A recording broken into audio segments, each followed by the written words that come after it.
county representative, and then, The road work between here and the. okay. That time of year again already. Orange cones are here.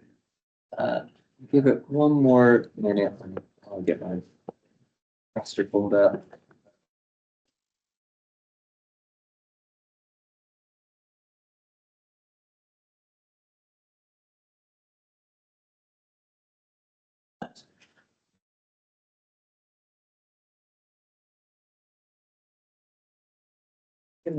Good.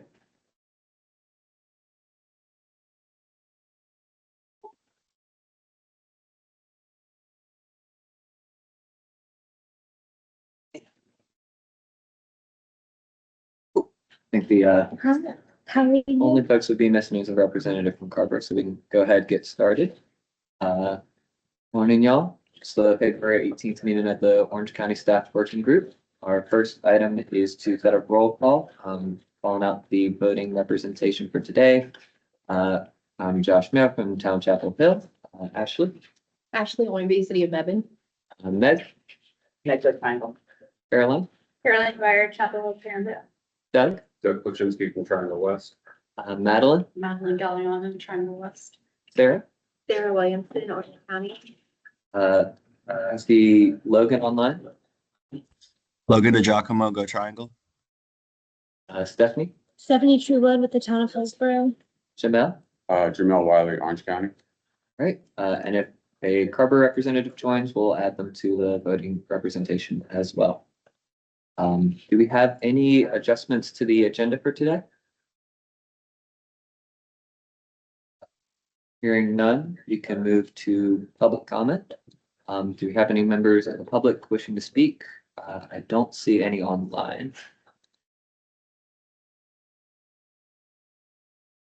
Seeing none, we can move to our first administrative item of the January 21st minutes. Do we have any discussion of these minutes? Yeah, cold too. I turned it down.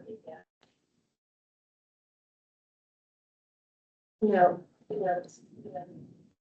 Record. Jim is talking about it.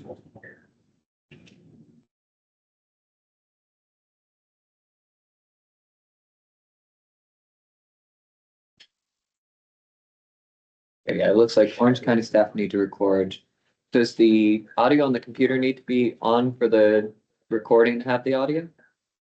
You plug in headphones. I think the mic needs to be in, not the speakers. Actually, headphones might work. Original technology. Right. What's the plan recommendation for that all? We'll have a budget of $500,000 a year for headphones. It won't be enough.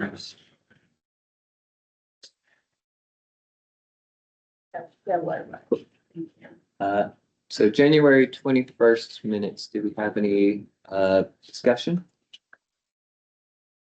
Hearing none, do we have any motions?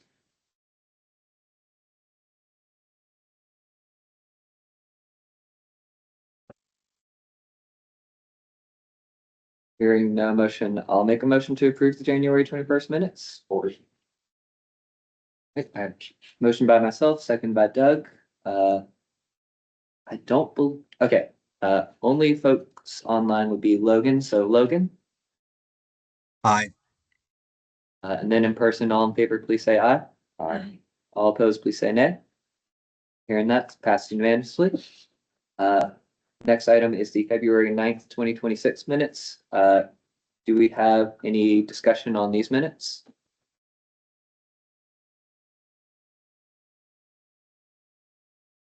Hearing none, do we have any motions on these minutes? I'll move. Moved by Doug. Do we have a second? Second. Seconded by Ashley. All in favor, please say aye. Aye. All opposed, please say nay. Hearing no opposition, passes unanimously. Our next item on the agenda will be the Regional Technology Plan, presented by Go Triangle. Thank you, Josh. And will you present, and I'll just. Darlene, Or just grab the Darlene, screen. I'll let you know when to proceed to the next slide. All right, well, thank you, everyone. Good morning. My name is Austin Standing. I'm the Regional Technology Project Manager at Go Triangle. And today I have a presentation on the Regional Technology Plan. This is something that partners around the region have been working on for the past year, including many of the folks in this room. Bringing this to Orange this morning, going to Durham Staff Work Group this afternoon, going to TPAC tomorrow, to move this through the various regional processes and then be followed by the Go Triangle Board. I brought this today as an action item for approval for the Orange Staff Work Group. Tomorrow it's going to TPAC as an action item for approval. I will say that in Durham this afternoon, I submitted the item as an action item, but based on their process, they asked for it to be an informational item today.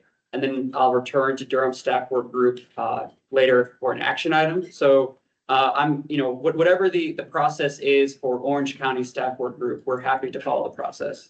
Austin, just about process, you're asking us to adopt That was at my this question body. too. What are the implications of that? Because this body is not typically an adopting body. So I think my understanding is that it'd be approved by staff work group to be recommended to go to the county commissioners. But is it a plan or is it something else? Because a plan would require also the MPO board to approve. I've deferred to Meg. Yeah, it is a regional tech plan. I don't know if the MPO was ever expected or not expected to approve, honestly. The MPO had to approve the vision plan. Was this a component or does So- this augment the vision plan or is it just? This is kind of like, I guess maybe the most comparable would be something like a short-range transit plan, maybe for a transit system, where it identifies projects and lays out an implementation plan and funding and how it could progress through the transit plan. And this has been going on since 18. Was the first one, 2018? Something like that. Yeah, so this is the Years update ago. to that one.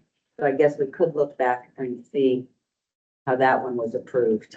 But why don't we let Austin get through and then we can all see exactly what it is. And then I think that's probably an important conversation to have. It was just never, This is if, it was never floated. So I assume that the first one wasn't. yeah, it's just, I mean, if we're not expected to be able to recommend projects that are not included in this plan for funding, then that is the only legal requirement the MPO has to participate in this process for state law. It's is a to- vision plan. To approve that. Yeah. Yeah, it's not, yeah, we have to figure that out. Good, it's a good point. It's not the vision plan. It's an element. Yeah, I thought we were receiving an update. So I think let's get maybe back Where to we are. that. Let's do the presentation, then we can talk about the action that the staff working group needs to I take. do think it's important. Yeah. Okay, great. And before I begin, there's 6 chapters within the technology plan. I'll be walking through each chapter, what it covers, the challenges, opportunities, recommendations coming out of the plan. We work with AECom as our consultant on this plan. And each chapter also has budget recommendations for each county. Some of them have different scenarios, different ways that we could go. I will say that the budget recommendations are, I say them as sort of high-level conservative recommendations. If we got everything that we wanted in terms of regional technology, and it's also the sort of high-level amounts include scenarios like fare payment technology for Chapel Hill Transit. I don't think Chapel Hill Transit is interested in collecting fares and probably therefore isn't interested in the fare payment technology. We can remove the Chapel Hill line from that. And it's all at the end of this presentation, you'll see it broken down for all of the providers. But I just want to kind of caveat that, when you see the fair payment technology budget estimate, that's probably not what we're actually planning to spend in Orange. It sort of represents if every partner got everything, what would it cost? And we can talk through those scenarios as we go. So next slide, please. Just want to give credit where credit's due. Again, this has been a regional effort. Folks from across the region, all of the transit providers in the region, including Go Triangle, Chapel Hill Transit, Orange County Public Transit, the MPOs, the counties, NCDOT. They're not on here, but the universities were also important partners in this plan and in their review. So I'm very grateful to those who participated, again, including some of the folks in this room, to get us to this point. Next slide, please. So here are the 6 focus areas of the plan. Each of them has a few slides, so I won't dwell on it too long here. So next slide, we will start with passenger real-time and trip planning.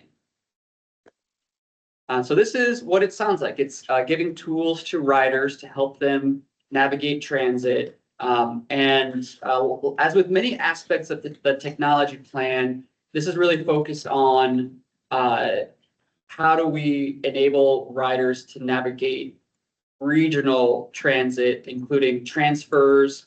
We don't want to have different apps for every provider. If someone in Hillsborough needs to get to UNC Hospital or somewhere else in Chapel Hill, that might be taking an Orange County ride and then a Go Triangle ride and then a Chapel Hill ride. We don't want them to have 3 different apps for that.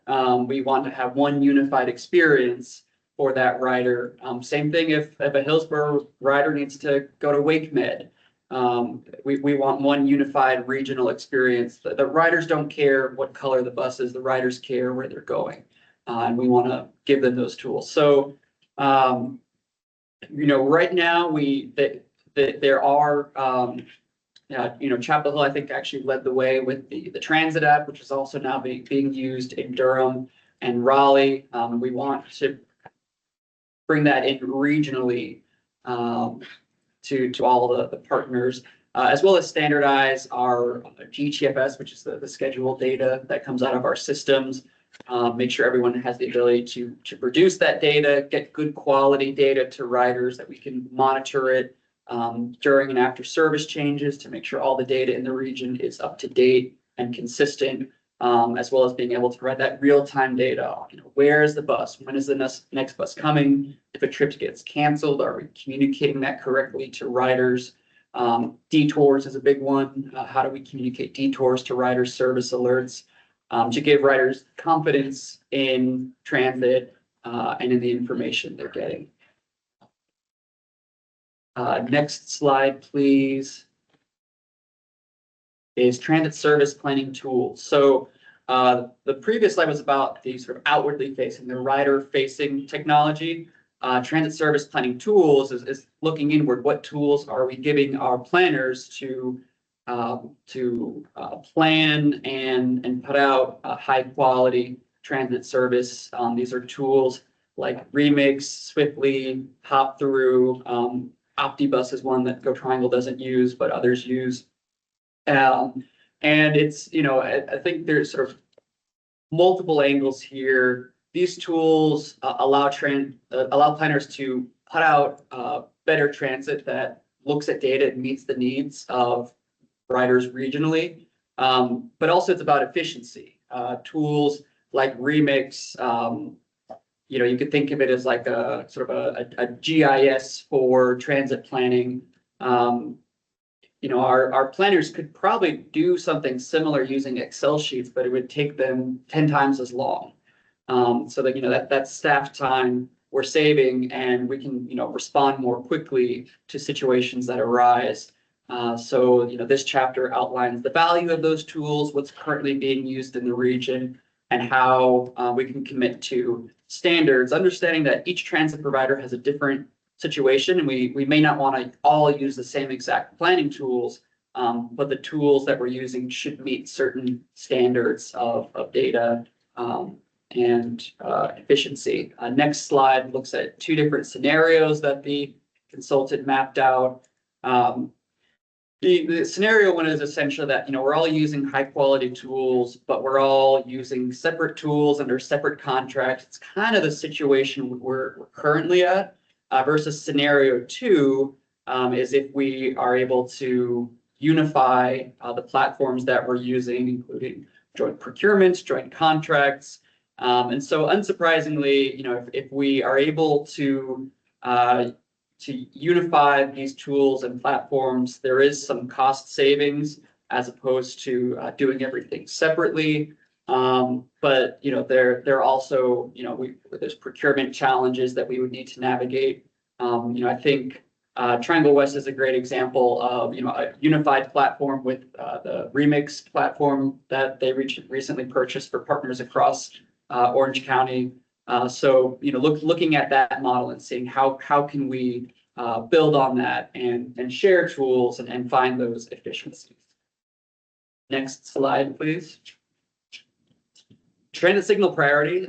This is a really big one. This one gets complicated. We need to pull in the traffic engineers when we really want to dig into the specifics of transit signal priority. But at its core, it's the ability for the traffic signals to give the green light to a bus that's approaching, especially if the bus is running late behind schedule.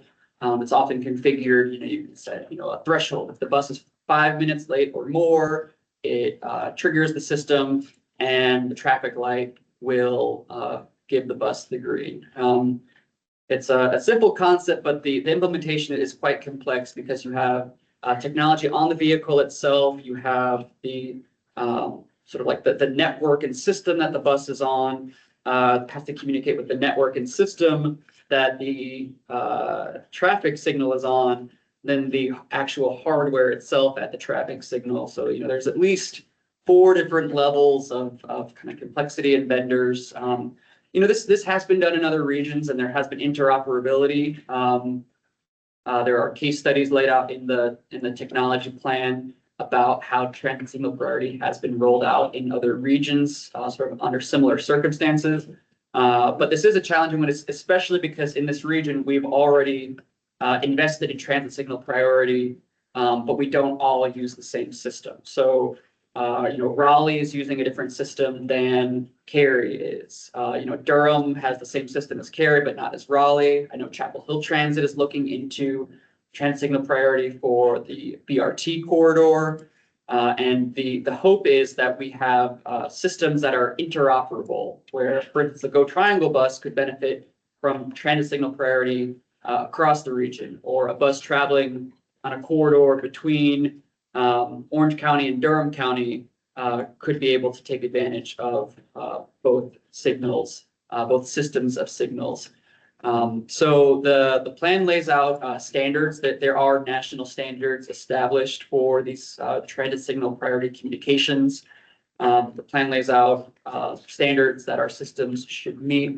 And then next slide, it lays out 2 scenarios, the connected vehicle approach and the cloud-based approach. I'll do my best to describe these. The connected vehicle approach is what's being used in Durham and Cary. Their vendor is Applied Information. That's not the only vendor that does this. It's just what they're using.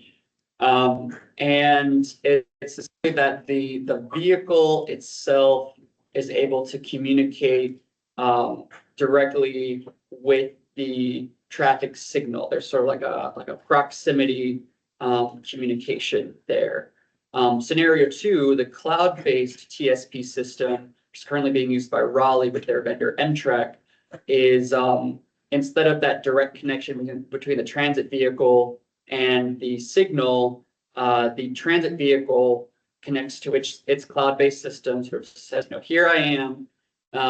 The system then, the transit system communicates with the traffic signal system and says, we have a bus that's late, that's near this signal, and then that system sends it down to the signal, which sounds like a lot of rigmarole, but in this day and age, that communication can happen within seconds. And so, it is a pretty established system. And there are also systems that use both, that have the direct connection, but then also have the cloud-based connection, sort of for redundancy. And so these cost estimates are looking at if we implemented these systems across Orange County, what would the high level costs be? And again, these estimates include if we installed transit signal priority at every intersection that transit currently runs through in Orange County, which, you know, we probably wouldn't need that level. We'd probably identify key corridors and go from there. So again, these are high level cost estimates for transit signal priority.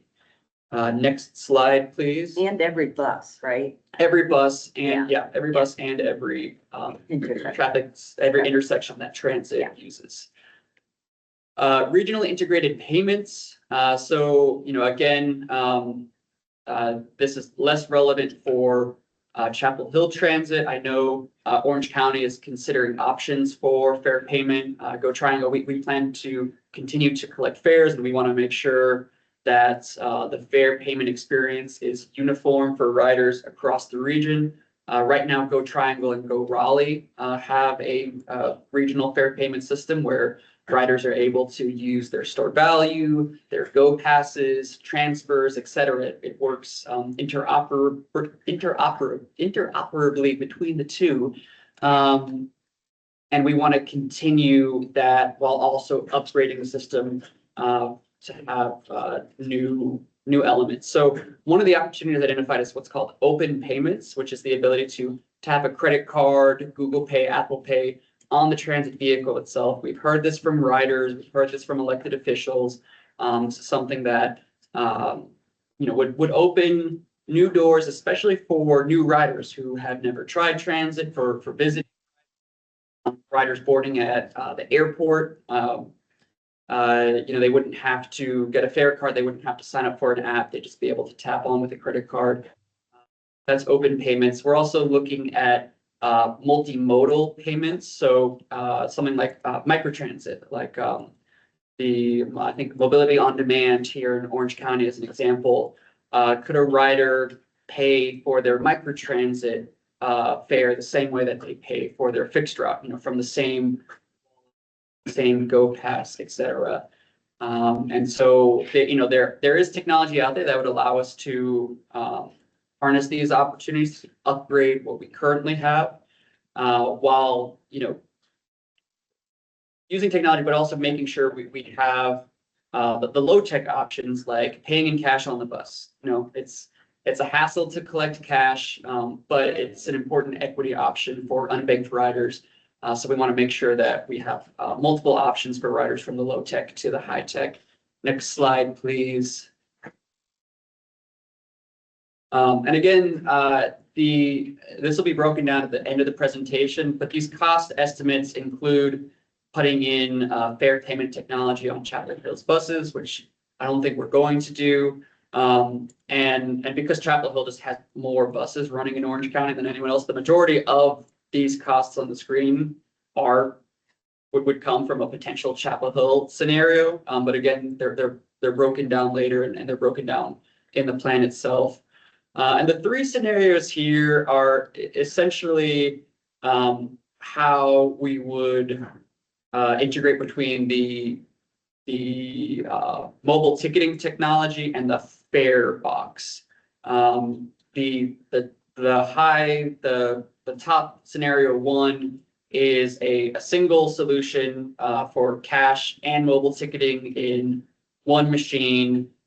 That's the most expensive option. And then scenario 2 and 3 are sort of combinations of if we had a separate fare box, something called a mechanical fare box is what PARP uses, which is it's sort of just a drop box. It's the cheaper, more simple option.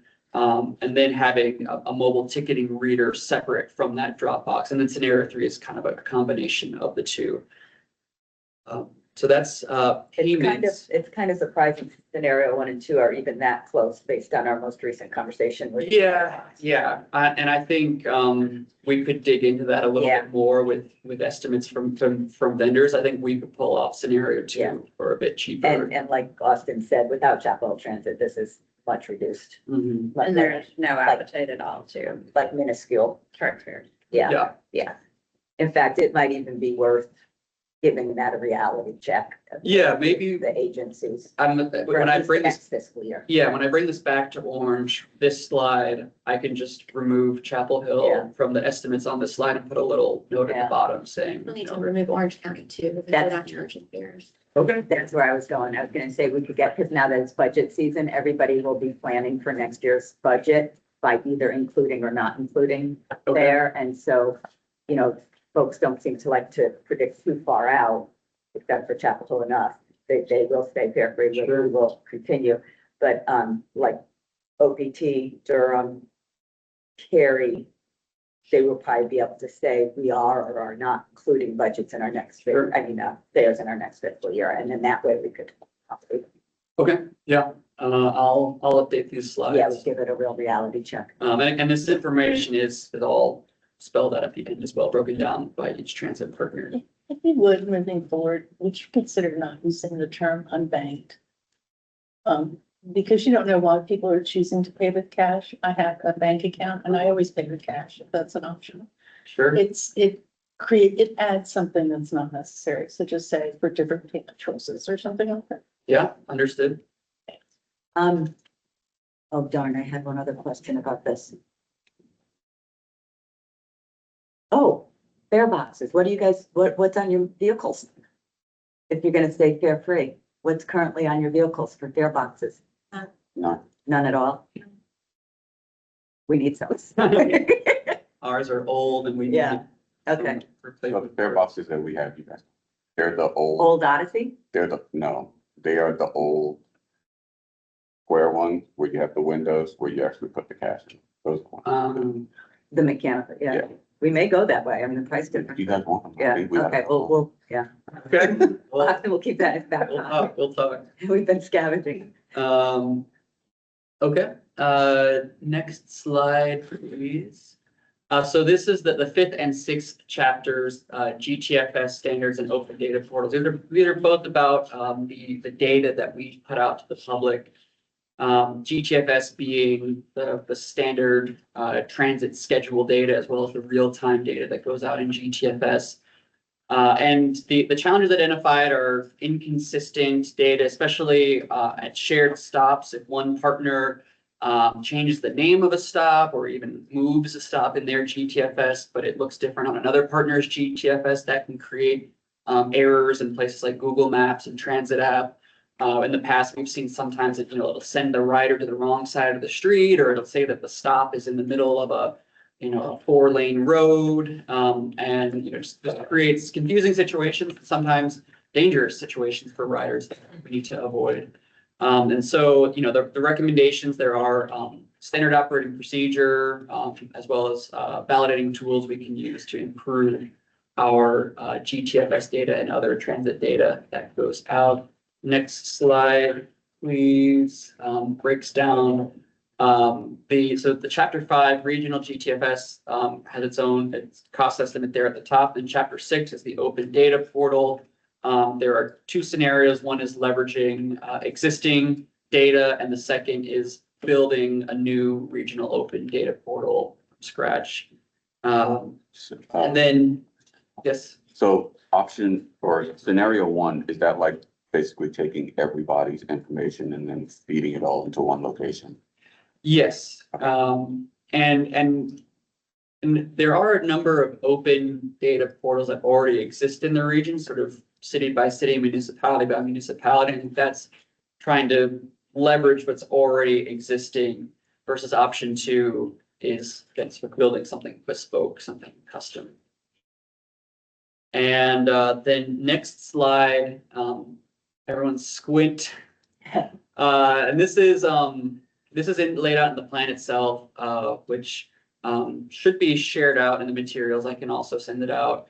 I'll get up and just as an example, show the fare technology section I was talking about. So it's this chapter 4, and you can see the costs for Chapel Hill Transit are the majority of the cost of this chapter.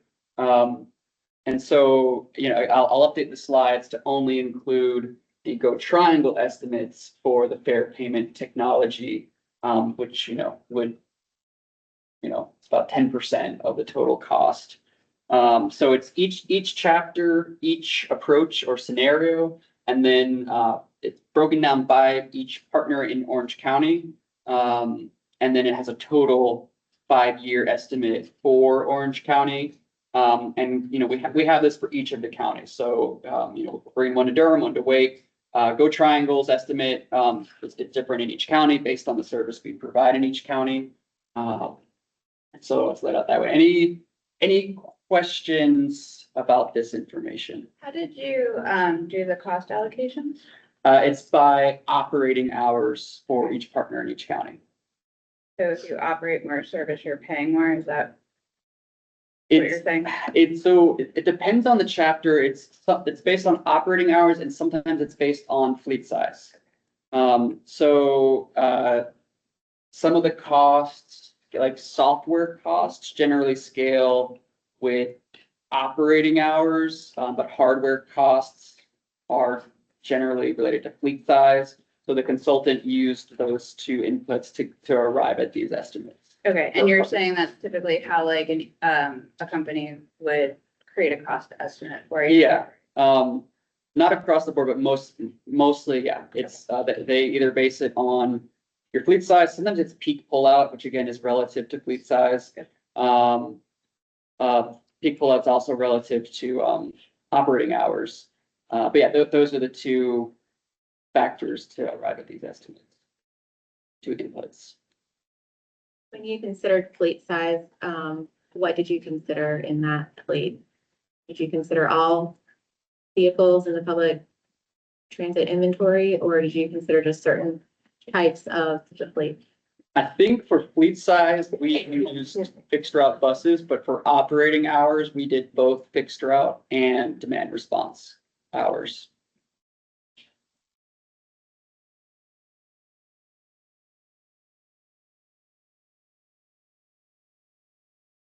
You see, and then, next slide. So this was the draft approval timeline, which, as we've mentioned, might need to be rearranged a little bit. So here we are, the 18th, Orange and Durham staff work group. I'm going to TPAC tomorrow. Then, Wake has its process through Campo TCC and the Campo board. I think in March, I won't be going to the Durham and Orange commissioners. I think that'll be pushed back. And then once it gets approved in through the 3 county transit plan processes, we'll go to Go Triangle. And this is the end of my presentation. I would like to get clarity on the correct process here in Orange. I don't know if we discussed that here or. Yeah. Before we do that, can I ask you a question? Oh, sure. Okay, can you go back to the slide on the transit signal priority?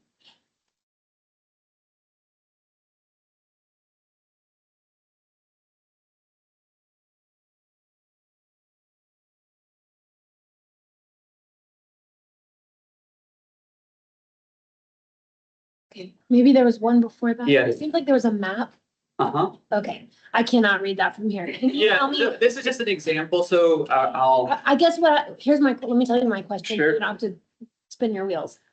Have you already identified the corridors for this? And can you tell me what those are? So offhand, and I could name a few. The plan does identify specific corridors. It mainly uses the BRT corridors that are being planned across the region. So, Chapel Hill North-South BRT. Raleigh has 2 or 3 BRTs in the works. Durham potential BRT corridors. I think those are the main corridors it identifies. But that is a section of this chapter is identifying corridors. So what did it identify? No. So all I'm gonna say about this is I don't know a lot about this signal priority software. But there are quite a few corridors in Orange County that have pre-timed loops for a reason. And I would just be very, there would need to be a lot of discussion about There's been changing lots those of pre-timed challenges. loops. Because the pre-timed loops are there to move traffic in a certain way for a certain reason, and anything that changes those adds in a significant delay to side streets, to the point where you're dealing with air quality and congestion issues. So I don't want to speak for Chapel Hill or any of those other jurisdictions, but for Hillsborough, that would be an impossible scenario. Sure. So that's Here's the exactly why the traffic engineers, Stephanie, have been involved in these conversations, because they're the ones tasked with making all that work. Okay.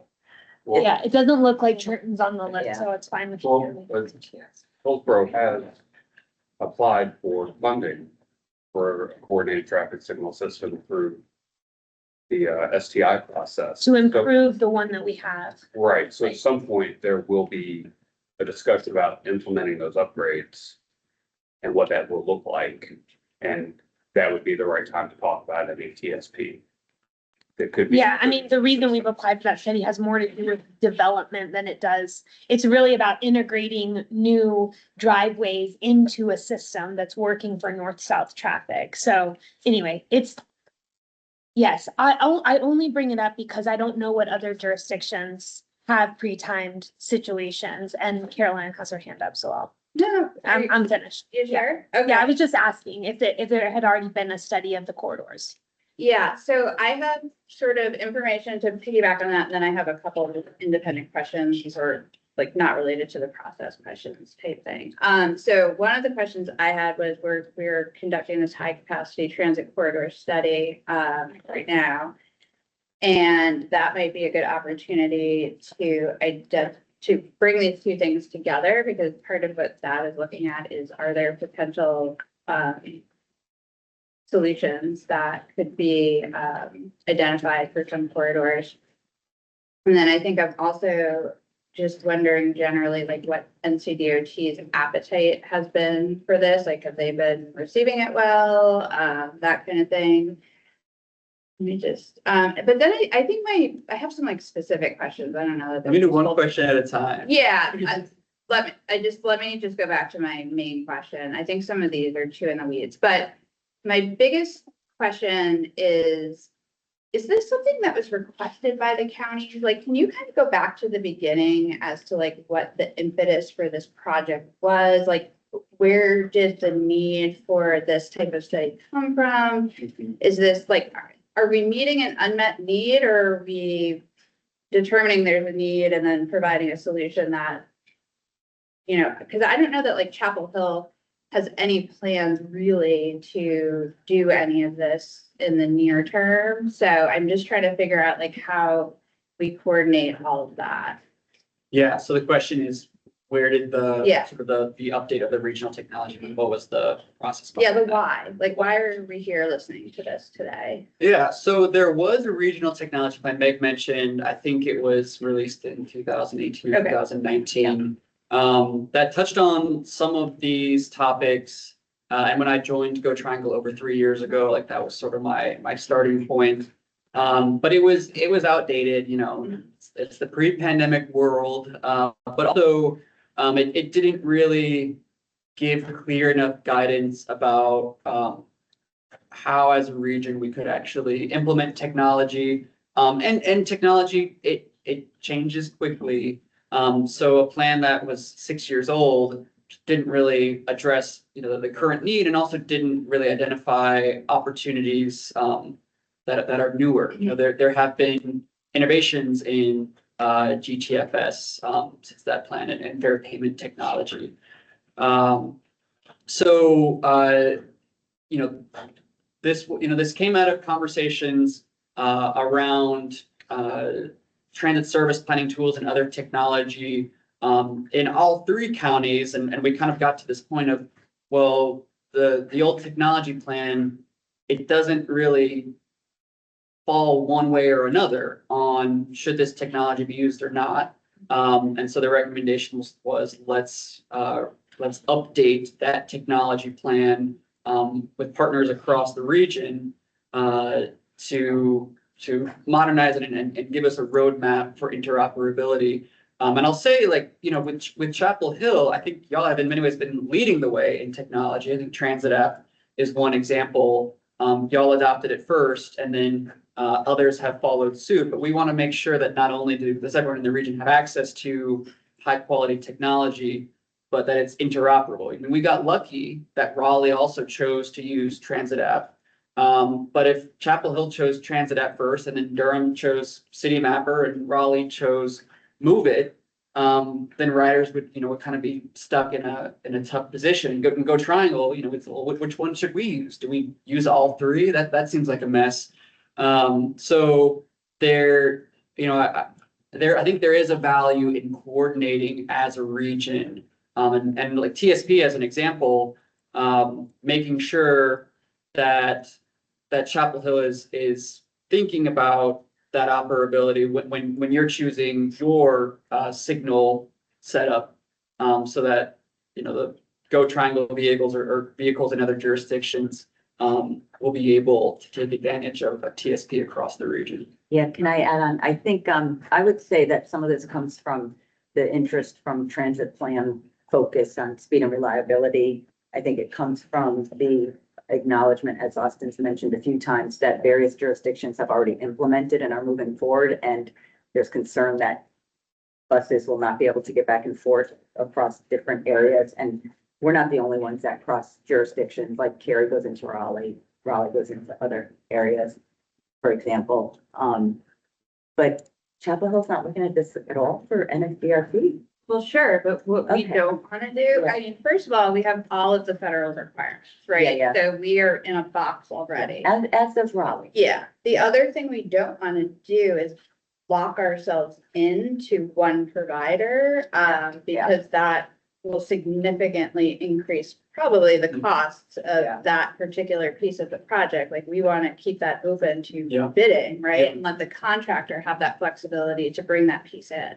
Is it fair to say, Austin, that where this appears to be headed is making sure that all the buses can speak to the hardware in all of the corridors as opposed to dictating which hardware in the corridor? Well, and for us, I mean, our buses aren't gonna leave our corridor. Right. We're not going anywhere else. Right. So this is honestly like, not to like sound glib, but it's kind of a non-issue for us. I recognize the challenge for sure. And, I'm not saying we want to like lock buses out of anything, but there's also, a need to keep the project within the cost estimate and not, open the door to that. And also, I think, most likely we're probably moving towards a cloud-based system. I'm not an expert in Who's this. doing like, cloud, Raleigh? Yeah, it's Raleigh doing cloud. because it doesn't require all of Yeah. like that hardware. It it communicates with, systems we already have on our vehicles that are, blasting up signals every, I don't know, Yeah. 4 seconds or something, Yeah. like. So, yeah, I mean, so I think for us, like that there is that challenge specifically for like those types of Absolutely. projects. Yeah, and like, I don't know how to resolve that issue. Like, I hear that it can be challenging to have like multiple service providers using multiple apps, but there's also aggregators. Like, you can go on Google, right, and get like transit from all of them. So there are like ways to bring that together that other people like we're not the only place on earth that has this problem, No. right? Yeah, so with the TSP example, like not locking into one vendor, I agree 100%. And the philosophy of the plan from the beginning is we're not going to dictate what vendor anyone should use, but we want to lay out standards. And it's here on the slide, the NTCIP 1211. And I'm not a TSP expert, so don't ask me about it, but I know that it is a That is national the standard. Yeah. But it's the standard, but it doesn't mean that everyone's using it. However, if Chapel Hill decides to use it, that would make it much easier to communicate with other systems. And if everyone's using that same data standard, you don't need to have the same vendor as Durham does. You don't need to have the same vendor as Raleigh does. You can do your open procurement and get what's best for Chapel Hill. But I think this plan does recommend that Chapel Hill use that standard, when you're laying out your scope of work for a potential vendor, say, you have to use this standard. That's what we're gonna use, that's what the region is using. And I think that's how this plan interacts with, TSP and Chapel Hill specifically, but across the other elements as well. That, we recognize that it's generally easier not to collaborate. Like, it's generally easier not to think about interoperability. Sometimes interoperability is not hard, but if you don't think of it ahead of time, we can very easily arrive at a place where we just have all these different systems around the region and it's a headache for riders. Versus what this plan does is it lays out that pathway to interoperability, and not that we all have to do the exact same thing, but we should be thinking about these standards and thinking about how's what I'm doing going to be interoperable with what other partners around the region are doing. Quick question, are there other examples of places that have this situation? Like, I'm trying to imagine a BRT corridor where like other transit providers are like using the same infrastructure as your BRT system. Like, is that something I like? In the TSP chapter, there is a case study, I believe it's outside of Chicago, where multiple operators are using single BRT corridor and integrating across technology. I will say, as a region, we are pretty unique in that we have so many operators, and so many jurisdictions. So we do have unique challenges. And I think one of the things that makes this region great is we have all these great places, but it's also a challenge to coordinate between them. But we're this is not a unique problem. Others have looked at this and solved this before us. Were there other hands? I could talk about technology all day, but I also want to be respectful of the time. Any other questions on the technology, Sarah? Yeah, I just want to do some level setting. These are great ideas in theory, but as a baseline, we have to be staffed and have the resources to utilize these tools in our organizations for this plan to be something we can move forward with. And not all of the operators are resourced to do this. And the transit plan does not have the capacity currently to add those resources at the operational level. So when we are asking for resources to be added to our organizations to add a first transit planner position, and we can't do that, I don't see how we can be talking about things like traffic signal priority and some of these other technologies when we don't have a transit planner. How can we be talking about, the tools that a transit planner would use when we don't have somebody in that seat? So we've got to really back up and make sure we're at the same starting point across all the organizations and get everybody to the same level before we can start implementing a plan like this. May I ask a follow-up? I think that's a great point. And I'm gonna look at the other transit folks to answer this. When you do some of these large-scale transit projects, like South BRT or others, do you factor in a line item for signal technology? Our BRT project does have a cost category for TSP and like ITS functions generally. Yeah. And to that point, I will say we have been working with the Central Pines ITS group on TSP as well, to make sure that we're communicating across our work and recommendations. What is the Central Pines ITS group? It's the Council of Governments. They have an ITS group. I think they meet quarterly. I'm hoping that Chapel Hill has representation there. If not, It might be our DS folks, but it's not necessarily the it's transit. often traffic engineers who are there. Yeah. I mean, I feel like if we're talking about TSP, it does make sense to bring them. But if not, then. Well, this is the connection for that. When this first started, folks pointed out that, yeah, that's transit, but you need to go talk to the folks who are doing it in the ground. So that was the, If there are any other questions on the actual plan, I think we can talk about the process. For process, I think there are two different routes we could go that require two different levels of approval or consent. I don't know what we did on the last regional technology plan. We could adopt it as essentially a part of the transit vision plan, which would take it to all the elected boards of the county, the MPO and Go Triangle. Or this is likely an information item where this group doesn't need to approve it. The other third option, which I don't think is true, is that this is coming to us as an amendment to get that money in the budget today, which I don't No, think no. is the case. So I think those are the two options of, we could treat this as an information item and not necessarily take a vote on it, or we could recommend it to be approved as part of the transit vision plan. I think that's what this group has authority to do. I don't think that's, there's another route for us to go that requires approval.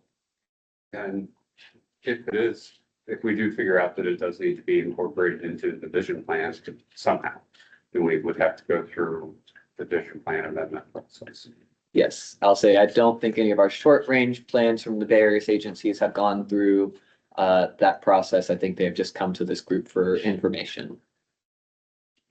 And where do the short range plans go for approval? Is it the, Their own governing body. their own governing bodies. Yeah. And that's what gets incorporated into the vision plans ultimately, in most cases, because they were financially constrained by what was available, but in other cases not.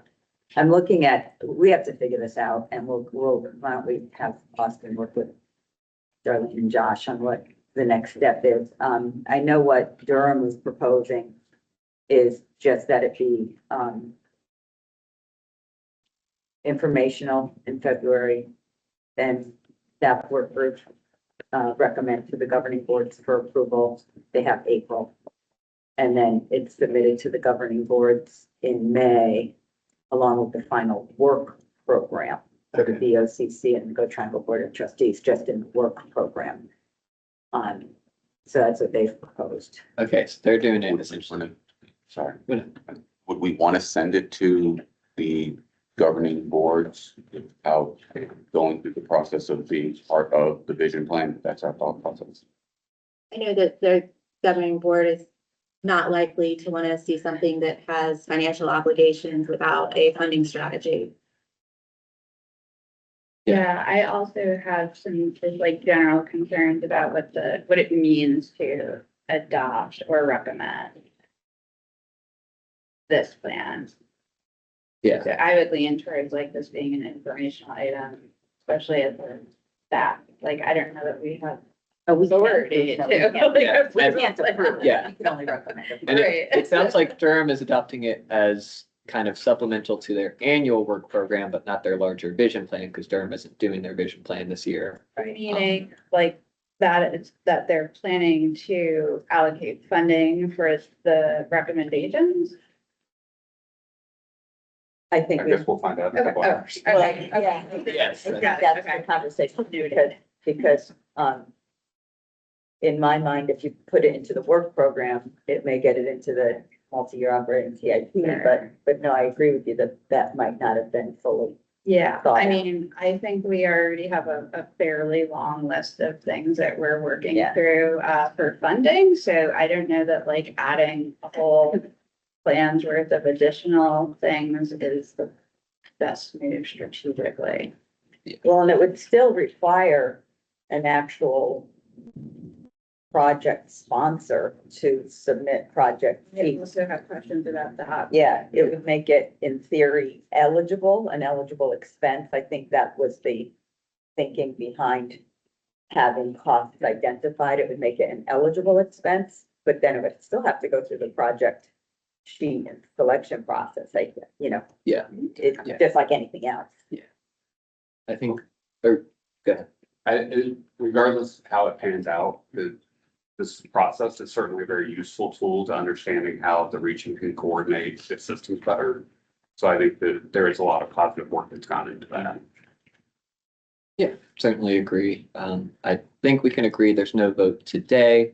What it seems like, if we treat it like we've been treating, transit agency short-range plans, it will feed into funding requests and it will feed into the multi-year vision plan when we come and do that.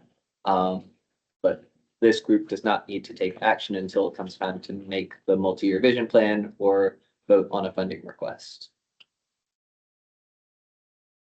So we'll get more clarity on the right approach and we'll look at what the last technology plan, what the process was for that. And we'll communicate with the stakeholders here and in Durham and Wake. And maybe I'll be back soon. Yes. And I will say, if this was funded with transit plans, certainly appreciate it coming back to this group as we did make that a recommendation. So I think that's a good process. It's good to have this information. It's good to keep it in mind as we do future plan. Quick question, Yeah. if you don't mind. Does this plan have an implementation recommendation and schedule? Yeah, so within each chapter, there's like a year 0, 1, 2, 3, 4, 5 timeline. It's broad. It doesn't give, exact projects and budgets per year. I mean, it gives broad stroke budgets each year, kind of priorities for each year. So, that is included in each chapter, but I think kind of like Meg alluded to, the idea is that this would be the guiding document and then, we put into each work program, the projects that kind of get us to the recommendations in this plan. And those would go through the transit plan process through the project sheet. So there still would be that level of review and recommendation for each project. The choices made with, so many of these have different scenarios. How is a scenario arrived at for each of those choices? Because while it is a plan, it's not a definitive plan by any means. It's not clear recommendations. I would say that planners have to use our judgment through this process. We have these processes built in to make decisions together based on the information we have and the goals that we have. Priorities might shift over the years, resources might shift over the years. And, we have to coordinate and work together to execute that. One way I could see it playing out, so if, Chapel Hill's doing the cloud scenario for TSP on MNLK, as we look to improve our speed and reliability on 15501, I could see us coming back and working together, because this isn't typically done by transit system, it's done by the local jurisdiction. We're coming back to identify some of the intersections along 15501 that are bottlenecks to apply TSP, and then in that case, they would already have. Well, will your everyday buses have? No, so just your BRT. So then if it ended up, I mean, another part of this conversation is, the service changes that are gonna take place. yeah. After VRT, like, we're trying to get most of our buses off that. off there, corridor. yeah. And That's we why I would, picked 15501, Yeah. because then Chapel Hill would want to maintain probably the same cloud service, but then would need to be able to speak to that cloud service on Yeah. 15501 as with their regular buses. So that's how I could see implementation happening. This 1 to 5 year, especially for something like TSP, is, that's real pie in the sky. I'm also gonna recommend round truthing your cost assumptions for the TSP. Like, I'm just looking at our expense line for that for BRT for one corridor for, a very small set of signals, and it's significantly higher than what I'm seeing here. So maybe just take a, second opinion perhaps. Yeah, like that kind of estimate might be very central Sure. and just averaging out over distance, but when it comes to actually implementing it, that, you're gonna have to inventory the specific controllers and the signals and then. is fiber on the corridor. That's Is that that's not even included in what I'm looking at. Like our fiber upgrades are a totally different cost category. So, and I mean, like for just the, new, signals, new and modified traffic signals, new hardware and cabinets if we need it, and then some compliant pedestrian signals, like we're looking at over 3.5 million. For the And we're just corridor. talking about one of many elements in the plan. That's just the That's for the TSP. SBRT. Yeah, and that's for one. We're not talking corridor. about the things that are passenger interaction. No. This is the big one. Yeah. This. So I'm a TSP. little, that's I'm not talking like, a little here and there, like, I feel like we should overestimate it. If, I understand planning level versus like engineering level for sure, but like, let's make sure that we're going into this with eyes open, especially like if it looks like that. And one thing to look at, which they may have excluded, would they have known that the NSBRT scope includes this already? So this wouldn't have even been included in an estimate. But you're talking about the whole county. No, there's very specific quarters. The TSP does identify BRT as a corridor, so most of the Orange County cost on TSP is for the BRT corridor. Yeah, so it would just come right off the top of that because it's already accounted for in their project. So really good. Okay, but then now we're still negative. Like, that doesn't even get us to zero. Like you said, 1.4 million. I'm saying just for hours, it's over 3.5 million. But I think that includes a lot of new hardware installation, that was not a part of the plan. Okay, so how is that being paid for then?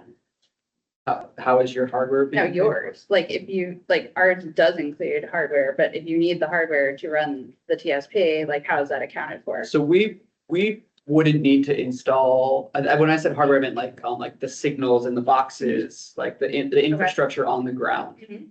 Mhm. What we would need to do is we need to make sure our buses can talk to your system. That may include some on-bus hardware, but the on-bus hardware is generally a lot cheaper than the like infrastructure on the ground at the signal hardware. Okay, maybe I don't understand what the plan is saying. So would it be more so that it would be Go Triangle buses that are operating within the north-south BRT corridor? Is that what we're? Well, they don't want us in there, so. Well, no, but I'm trying to figure out- I'm trying to figure out what this is, like your 1.4 million, what does that include? I think that's a high level estimate of system, like interoperable systems and, Orange is one part of it. We took the entire 3-county region and then split it into the 3 counties. But it's a high level estimate of what would it take to have systems on the buses that could speak to and be interoperable with the signal systems across the region. There is Just buses. Everyone. everyone's buses. Okay. So And voluntary. the chapter does like, and I think it's being shown on the He screen. is only for the like onboard technology. There is an estimate per intersection. Okay, that's what, yeah, where's that? Yeah, And that- is it included in that number that we saw, that 1.4? It is included in that number. The estimate per intersection is 5,000. That may be the, In one That's scenario, it's 5,000, wildly in one scenario, it's optimistic. 10,000. But I don't think that includes like a completely new I agree intersection. that it's quite optimistic. Well, even the controllers. Yeah, I what mean, I'm that's- gonna recommend that you take a long, hard look at that assumption. We don't want elected officials to think No. that we can implement this for $5,000. Right. I mean, because if we go into it with that like assumption, we're gonna get one intersection in and the whole budget's gonna be gone. So like, let's make sure that, we're adding everything in that needs to be accounted for. I'll get clarity on that estimate. Yeah, There could be a situation where if the technology on the ground is compliant I think with the that's- potential that a reprogram or an adjustment could only be $5,000, but that wouldn't be actually new or change equipment. That could be like the lowest possible cost. when, but that assumes there's funding for the actual technology itself, right? Like for the bus to communicate with the signal has to be, like, Yeah, something else has to happen. Right. yeah, that's the Yeah. assumption when Yeah, BRT is right, done okay. and part wants to run down MLK. And if that is the assumption, that's okay. I think it's just like Just making clarify. sure that Yeah. like we know It's it's coming all what the way. Yeah. They do today. they Maybe do. shouldn't, but. Banks is going to be a So the other part of the Anybody. project, I did want to bring up the passenger real-time and trip planning, because I do think public facing, that is a great opportunity for us as a region, and there's huge public benefits to that, and it is one of the lower cost items. I just think there's opportunity there, and I just was hoping we could spend a minute talking about that and see what the cost of this group might be on that item particularly. Can we go back to that one? Do you mind pulling up? Yeah, I'm not, I'm Oh. not running the Alright. show, but, yeah, it's the first, Slide number 11. First. Thank you, Darlene.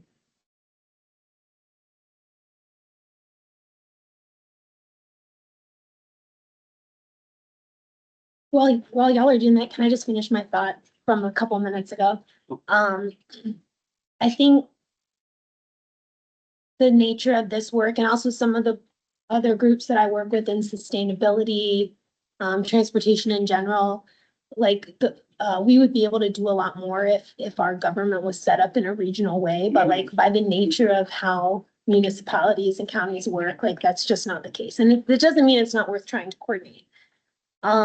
But my impression is that regional plans, the word plan needs to be used sparingly for something that really carries weight, and where you're asking elected officials to commit and guarantee some level of future commitment to something, and that this has some characteristics of a plan, and that you attempted an implementation schedule and attempted some cost estimates, but they're very high level. They seem to be off.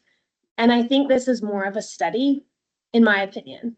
And I think just like this group should probably have some type of definition of like, when is something a study that we're kind of working on together to help us in future planning versus a plan that we're being asked to endorse or adopt or send forward. And I don't know the original nature of this plan that we're updating, and maybe it did carry more of a future commitment, but this isn't the first time this has come up in this group and some other groups, that I think we just need to recognize the reality of how our structures, government structures are set up. sure, I hear the point, and I agree, that this doesn't give, a definite, roadmap. I will say that this, updated plan or study, versus the last one, this one gives much more concrete cost recommendation schedules than the previous version. The previous, and we, so our intention was really to make this more actionable, than the previous version, which, had kind of put these like ideas out here, like these are good technologies, but it really gave no, pathway to implement. So, that was our goal, to give more, but also to not dictate. We were kind of, this balancing act. If we want to make things actionable, but we also don't want to dictate what regional partners have to do. No one wanted to be told what to do. So this is where we It's arrive. hard to walk between those places, I get it. But it also becomes then tricky to figure out, well, what are we doing with this action? Like, how real is this?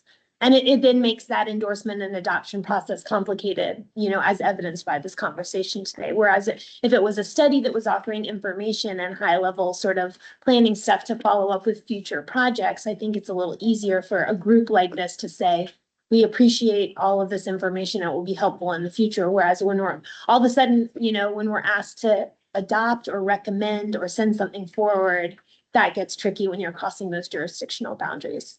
Yeah, anyway. Sarah, and then I want to do a time check. Yeah, so the passenger interaction opportunity and improving that passenger experience, I think is something that we could all benefit from. And I think that as far as when we think about, at the end of the day, we're trying to serve people better. And this has a relatively low price tag compared to some of the other things. So I just wanted to see if anybody else had any thoughts around this and. Yeah, I agree. I Wait. do. I mean, Transit Royale costs us 10,000 a year. I know. That's nothing. Like, there is no reason that like we all couldn't sign on to that. Is that just to have access to like a phone app, or is that to have a little sign at the stop? I mean, you can make your own sign. Transit Royale is just the access to the app and then the extra feature for the customer. Yeah, so anybody can access the Transit app for free. The Royale gives you the additional features. You can use it anywhere too. Like if you go to Indy or wherever, you know, like it works there too. So it doesn't stay here. Like it's pretty cool. Yeah, my question is about, how does it account for, like transfers, right? And so is it just giving an informational, or is it Trip planning, you mean? accounting for cost when you are transferring from one service to another? When you say It does. cost, you mean fares? Yeah. or- Yeah. I think, I mean, and Caroline might know more about Transit App than I do. So if an agency puts fare data into their GTFS, which is not required, but is possible, then it will show up in Transit App when you're planning let's say you're planning a trip between Chapel Hill Transit to Go Triangle. I think we don't currently have fares in our GTFS, but we want to add that in, maybe even in the March service change. Where it'll show you, your first app is free on Chapel Hill Transit. That bus is coming in the next 4 minutes. Then, here you're gonna transfer to Go Triangle. That ride will cost you $2.50. That bus is running on time and that'll get you to your final destination, in 45 minutes. And I will say, from my experience in using it in the Bay Area, if the agency enters the fares, it will give you the different fares of different routes, which was very helpful in determining. Is that something that has to be purchased agency by agency, or could we do like a central purchaser and give everyone access? I I think would, that's worth exploring. I think it'd be great to have it centralized. And I've spoken to the vendor and I think they'd be open to that. We would love something that covers the region, but if we had to do it county by county or like NPO and NPO, that would work as well. I don't know about fare information, but it definitely gives you like transfers. So I just put in like Chapel Hill Transit and it gives me Orange County, it gives me like one of our routes and then, basically you walk another. And in the working group meetings, Meg, we put this first because we thought it was a good starting point. That was one of the conversations. This was the number one thing in the plan because it was not necessarily low hanging fruit, but the less intense perhaps thing to. I would call it low hanging fruit. I think the impact is high and the Yeah, cost is quite that's low. right. It's a really good win-win sort of thing. And we have good example of something that was being used and well received that others could live with as well. Yeah, just from a cost perspective, it seems like where you're getting the best bang for your buck for what the passengers actually need to accomplish what they want versus what it's costing the agencies. So it might be where I'm kind of wanting to go with this is even if whatever choices we make about the plan as a whole, it might be that we could prioritize one project as being the first thing we wanted to work on, even if we can't adopt the whole plan when we look at the cost of the whole thing. Yeah, That might be an option for us. and I think that makes a lot of sense. And so I think where Austin was headed, where he was saying this was meant to like bless potential projects to then proceed.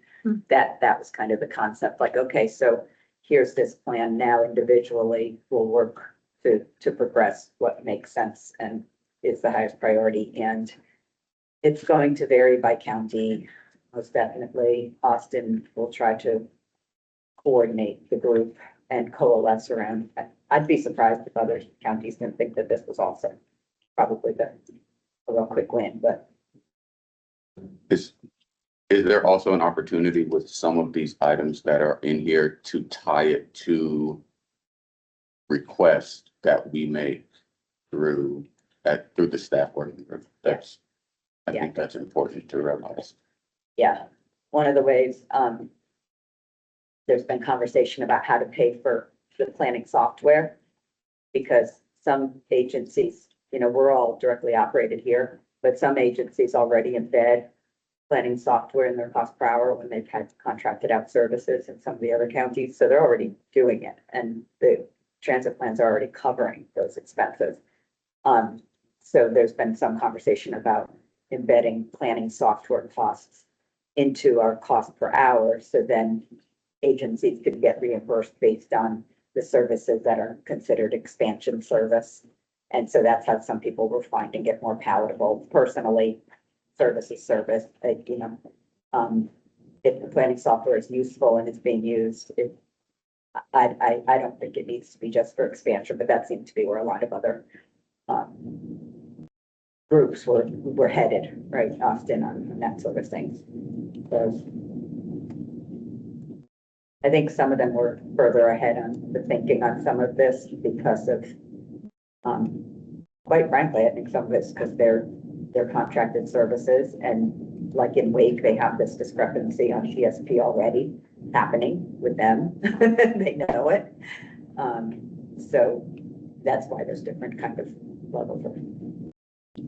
So I suspect in Wake, they will recommend the plan to be then implemented through the vision plan and annual work programs, like kind of specifically, like I think it's going to be tighter because I think they have some elevated concerns about regionalism.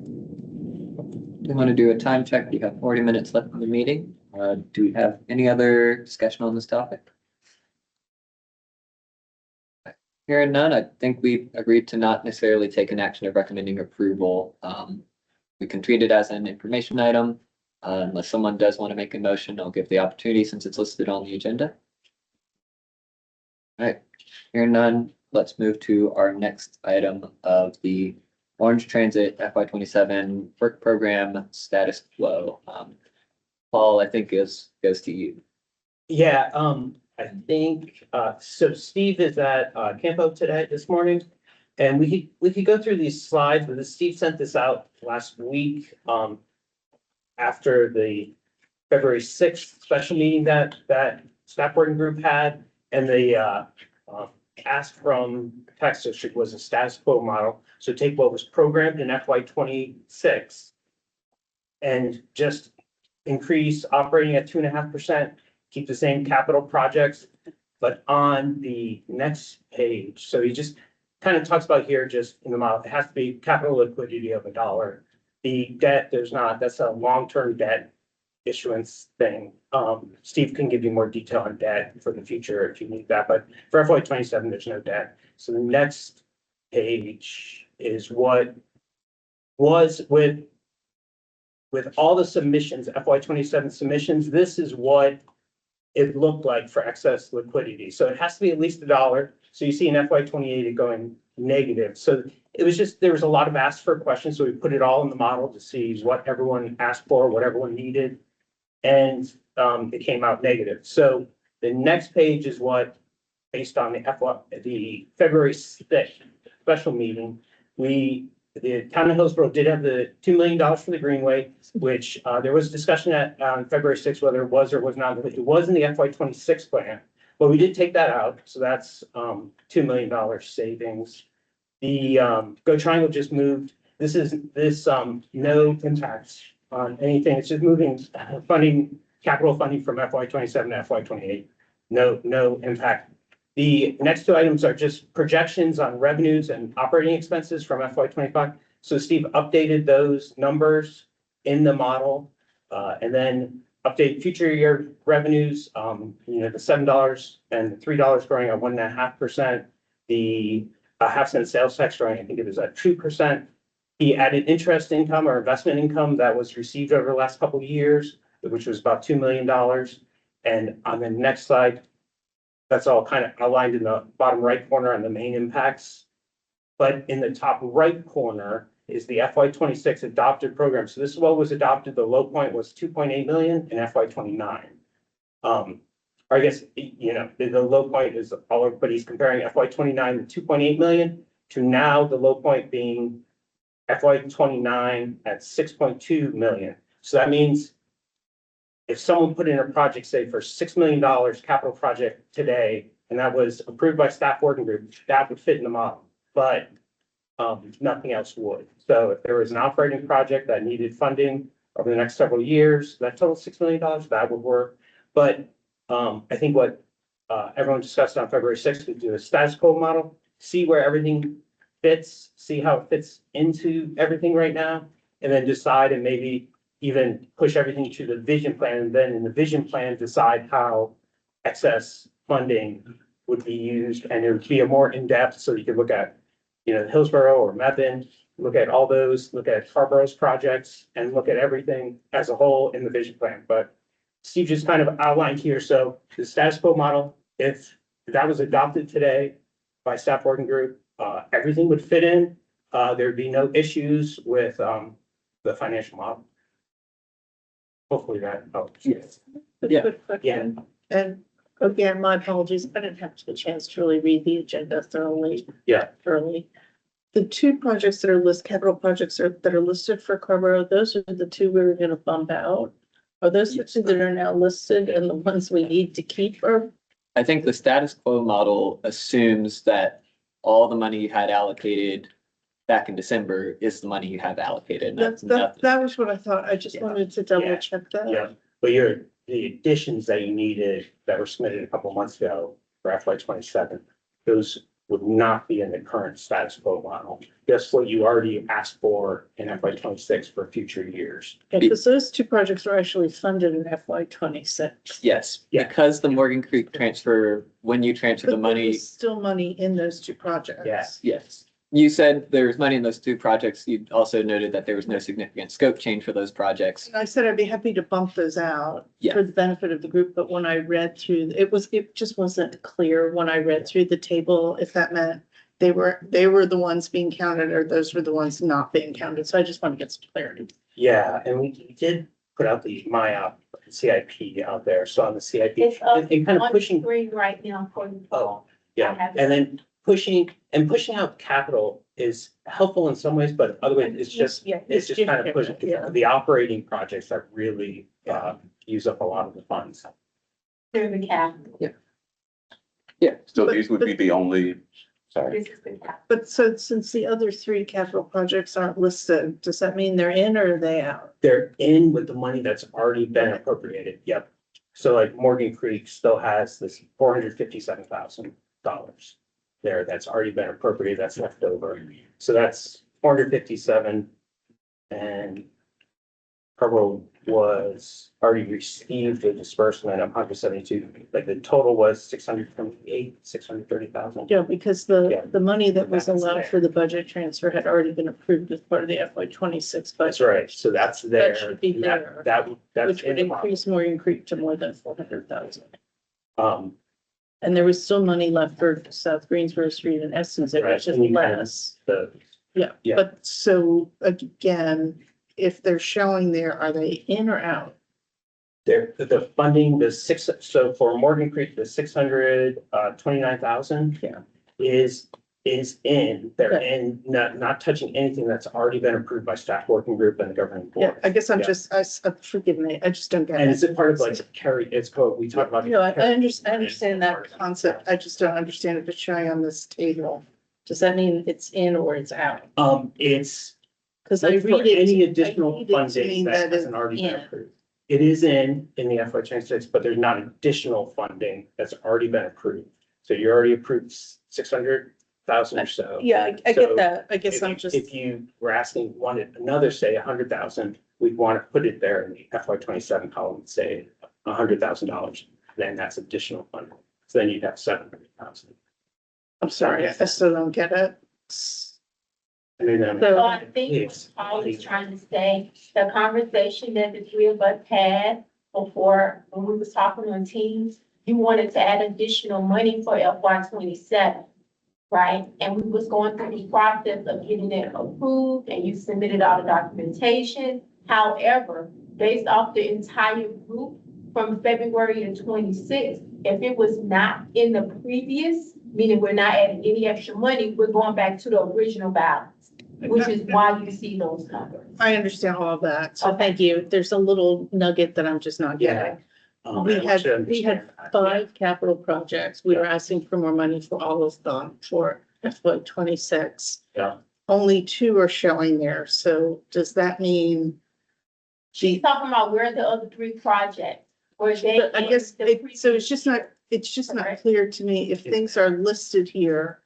Does that mean they are included or does that mean they're not included? You can insert a column there for the carry forward, what's estimated for carry forward. We could insert that there so that it shows, because it wouldn't impact any of the budget transfers that we talked about. I That's all get that. I good. get all Oh. that. I get all that. My point is that we have 5 projects, only 2 of them are showing. Right. They all should have money for FY 27 and FY 28. If So- it's carryover from last year, it doesn't show up here. Yes, because if it's carryover, we're just assuming it's in FY 26 and it's not included in this model. That's right. But there should be carryover money for the other projects and new money for the Yeah. other. there's Yeah, about- it's just there's not, about 10 there's no million. column for 26 here. There's about, No, I get that, but the Yeah. other projects that we had actually asked for more money for the other projects for FY.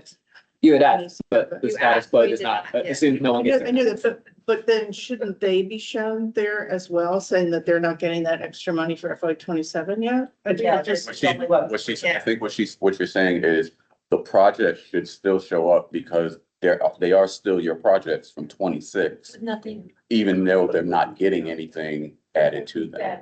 Right. But we're not including anything that's set in 26. This just starts from FY 27. Yeah.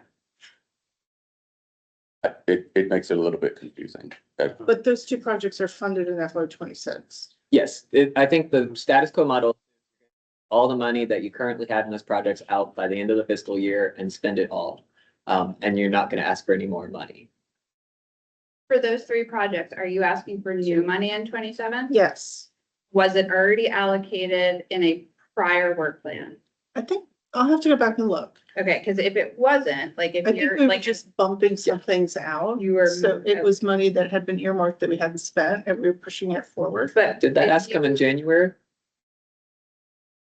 I can't even. Yeah. Because I remember the budget transfer happened in early January. If it happened after the budget transfer, it, No, I mean, it was our plan for FY 27 to carry over and bump out farther because we hadn't moved money. We hadn't gotten as far along with certain projects. How far out? You know, like things that we had planned to do in FY 26 to bump to FY 27 and so Oh, forth. like 1 year, you're saying? Yeah.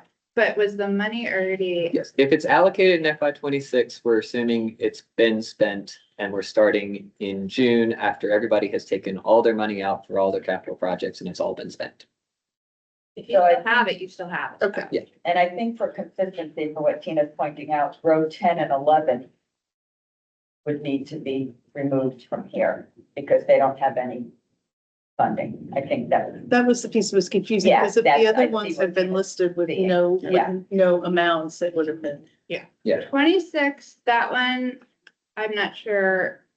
Oh, that might have been one of the amendments that we are hoping to extend from those Q2 amendments. The other one, I don't know why it says 30 and not 27. Like all of the other projects or new projects, because that is funded in 27. That 122, 132. Oh, and then I don't know what 10 is. Oh, 10 is Ridge Walk, okay. Sorry, not 12, you can ignore that. I still don't know why it's called 30, but there's no funding, Yeah. right, for those two throughout here. And then Yeah. that would make the table to be exactly what. So- Josh. Tina, this is almost the same thing as what you have. So line 11 is our vehicles. That was allocated in 26. We haven't spent it yet. It's still there, but no money is showing up because there's no new money for that project that is also allocated in 27. Does that make sense? That again leads to my confusion. Yeah, Okay. so maybe the others should be listed, but no Yeah. additional money or something. Yeah. Well, I think it shouldn't be listed. I think that's the problem. I think line 11 and 10 could both be deleted if they didn't have any funding, new funding in 27. I think it's confusing because they're there. Yeah, Okay, it does seem like there is some cleanup. We can, make sure we connect with Stephen afterwards, make sure that gets passed along. I think the main takeaway that we have for this group, we're not negative if we go status quo. Out of all of the asks at the previous meeting, I think the one that we had agreed was kind of legally required was the new vision plan.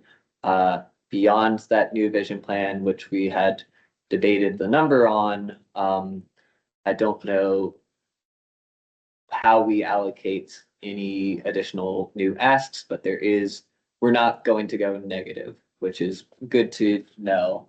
I know there was some conversation too about larger changes being part of the vision plan that we need to execute before the end of 2027. And there's conversation about what needs to be funded in the next fiscal year. I think that's what this group still needs to work out. And that if we are going to hit the schedule that Darlene had sent out of getting this released at our regular March meeting, is it fair for this group to say that we're probably not going to figure that out with one additional meeting? I hate to say it, but. Well, would have to identify I for one think it would make sense to put the, transit plan update, but at a much reduced, like 250 amount or something, so that we truly update it and not create another whole new tone and get it done more quickly, maybe. Yeah. So I think that needs to be in there. I think we all agree that we need an update. But for the other things, we need to identify, first of all, we still haven't discussed and responded to all of the questions that were posed on all of the projects. So we'll be right back where we were a few meetings ago, trying to address some of the questions for the individual project chiefs. And then we need to identify some sort of prioritization process, for including those that are already funded in the, plan and their incremental increases or unfunded priorities or whatever. We have to come up with all of that. This is what we are doing. This is what we should have been doing. It's not that the task can't get done. I think we're just way behind schedule. So, you got. So I'm just looking at the amounts on the MIOP, and I'm just wondering, are these the 2.5% increase amounts? Or Yeah. are these, so this is not the total amount, this is just the amount of the increase? This is the total amount with the increase. Of the 23 in Chapel Hill Transit expansion as an example, we're not asking for 1.8 million additional this year. It's a $1.8 million total. So these would be the total after the 2.5 increase. Then I definitely have some concerns. I think that's where one of the larger outstanding issues was Orange County's request on the increased funding. That was not included in the status quo. The status quo was essentially taking the 90 some dollars and doing a 2.5% increase on it. That I know was one of the larger funding requests. And I think what was it? That's right. That was one of the issues that we wanted to figure out if it needs to be this fiscal year, if it needs to be in the transit plan as a larger request. I don't think we came to any conclusion at the last meeting. Are you talking about the cost per hour? Yes. Yeah. I just want to make sure. Yes. Yeah. Yeah, it seems to me, and just, I can provide context based on how the transit vision plan was developed, is that each provider was asked for their cost per hour. That number was taken and input into a financial model. That cost per hour increased 2.5% each year of the plan horizon through 2040. And that is what was used to determine how much could be funded in new projects through what was remaining, right? So it carried over everything that came from 2012, 2017, said, based on the projections for the tax, this is the number that we're working with that we can allocate to new projects and then basically, figure it out. We started with the short range plans and unfunded priorities from previous plans. Confirmed that with all of the operators that those were still their priorities and then basically funded as much as possible with the money that was remaining. The challenge is that, it sounds to me like the assumption was not accurate for the cost per hour going in, which is now creating a problem because you're not being fully reimbursed, but there is no way the plan can So, feasibly fully reimburse you for all of this because that's just not how, like, the assumptions of the financial model were not built around that significant of an increase. right, and Yeah. don't get me wrong, Yeah. I'm not, when we did the cost per hour, right, we're not, while it would be great if we could be 100% compensated for the service that we provide, right?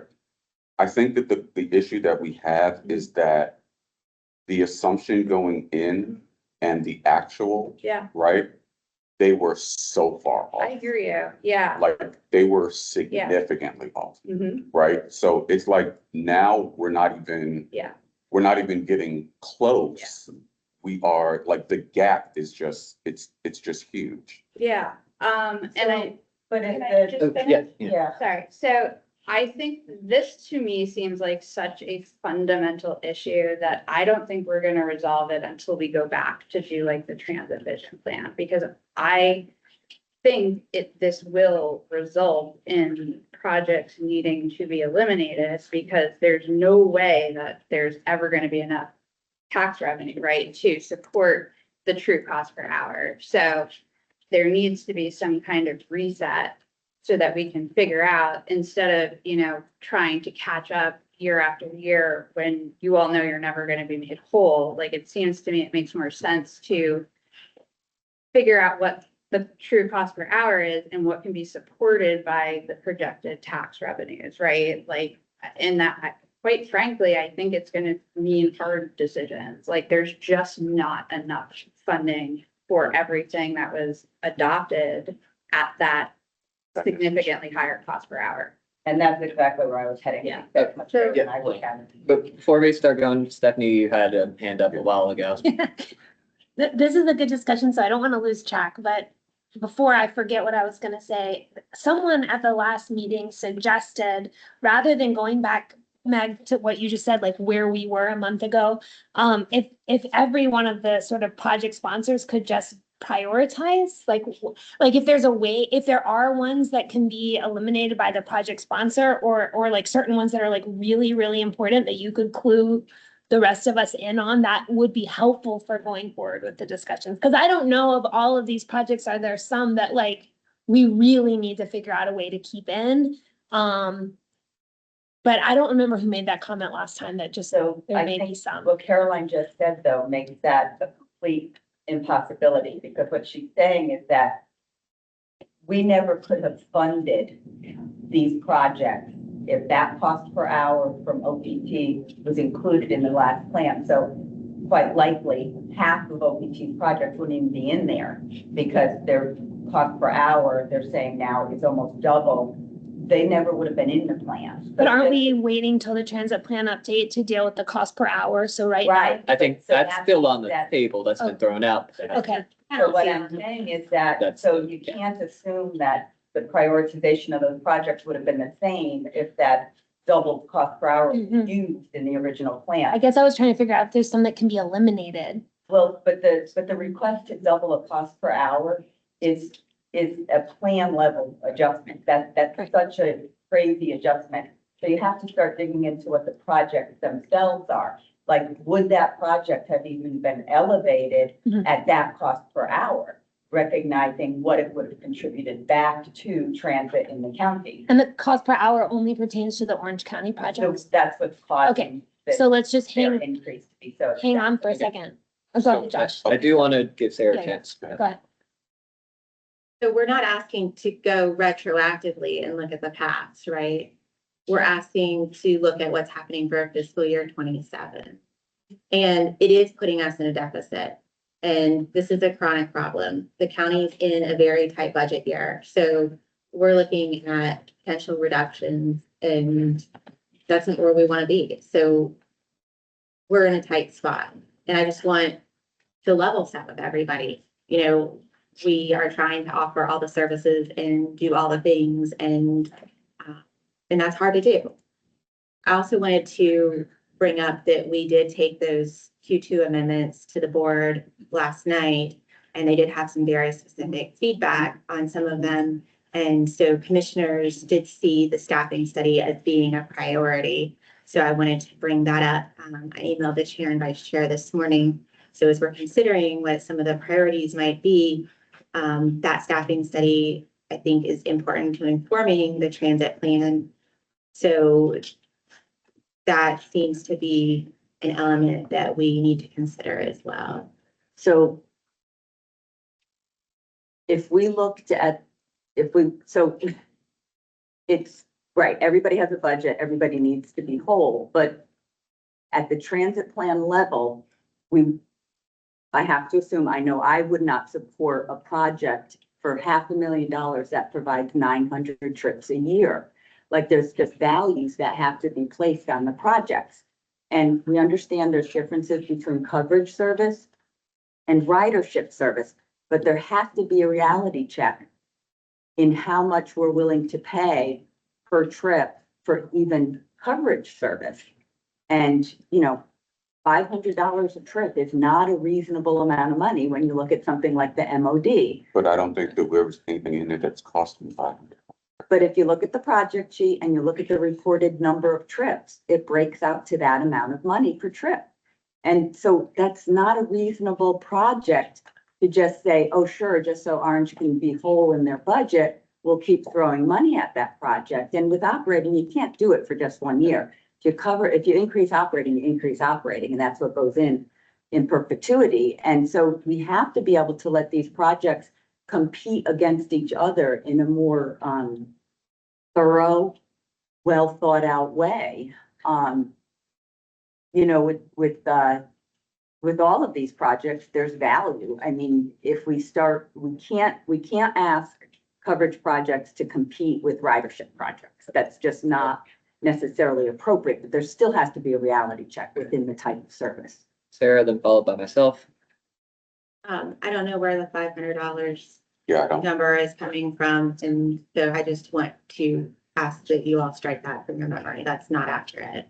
It's in my request to the sponsors. And what I did was I took the budget sheet project, the budget out of the project sheet. And then the report that was made by you all on January 16th to your board said that MOD provides just under 900 trips a year. So if this plan is being asked to fund it at $500,000 and you're reporting that there's 900 trips a year. That's not, so to We clarify. can talk about that Yeah, offline, but yeah. That's You're- very. you're not pertinent to reading this the data. conversation. Okay. there's context missing, so okay. we can talk about that It's a offline. We topic need for to, another I'll note, my point is that we have 15 minutes. We're not gonna get to the solution today. I'm gonna call a special meeting for, Why? Stop. No, Okay. like, I mean, look, here's the bottom line. There is not, money is not going to miraculously fall out of the sky before the end of this fiscal year. So I think we need to either make a decision to move ahead with what was approved, vetted by the public, and adopted by the 3 governing boards.